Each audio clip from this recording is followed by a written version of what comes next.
Сайн байцгаана уу? Өнөөдрийн мэндийг хүргэе.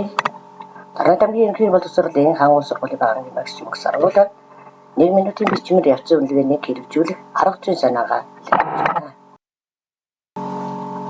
Зорилго: багш сурагчдын ойлголтыг бодит цагт онцлох, сурагчид өөрийн суралцах үйл явцдаа эрх зүйн дүгнэх чадвар суралцах.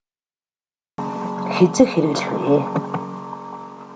Хичээлийн төгсгөлд эсвэл дунд үед сурагчид 1-2 асуулт өгч 1 минутын дотор богино бичвэр бичүүлнэ. Дараа нь AI эсвэл багшийн чиглүүлгээр өөрийн хариуг шинжил сайжруулах. Аргачлал: 1-р алхам асуулт өгөх. Өнөөдрийн хичээлээс хамгийн чухал ойлголт юу байсан бэ? Чамд хамгийн ойлгомжтой үлдсэн зүйл нь юу байсан? 2-р алхам 1 минут бичүүлэх. Сурагчид давч чөлөөтэй бичнэ. Дөрөв зүүн бичгэд анхаарахгүй. Гол нь санаа гаргах. 3-р алхам AI эсвэл хамтын дүн шинжилгээ. Өөрийн бичснээ уншина. AI эсвэл багшийн өгсөн загвартай харьцуулна. Сайжруулах санал авна. 4-р алхам эргцүүлэл. Би юу дутуу ойлгосон бэ? Дараагийн удаа яаж илүү сайн сурах вэ?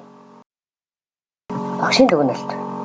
Багш нийтлэг алдаа ойлголтыг зөрүүг олж харна. Дараагийн хичээлийг хөгжүүлэх чадварууд.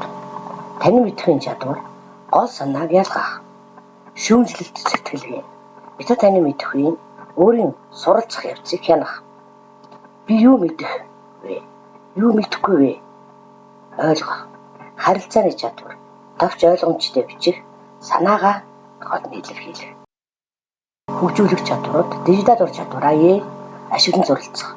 Мэдээллийг сайжруулах давуу тал нь хурдан хэрэгжүүлэхэд амар бүх ангийн төвшин тохиромжтой сурагч бүрөө оролцоо хангана. Багшид шуурхай мэдээлэл өгнө. За хэрэглэж болох хичээлүүд бүх хичээлд хэрэглэж болно. Зүйлс сурагчдыг зөв буруу гэхээс хүмсгэс зайлсхийх. Илэрхийлэх хэрэгчлөөг дэмжих. AI-г зөв чиглүүлэхдээ ашиглуулах. Та бүхэнд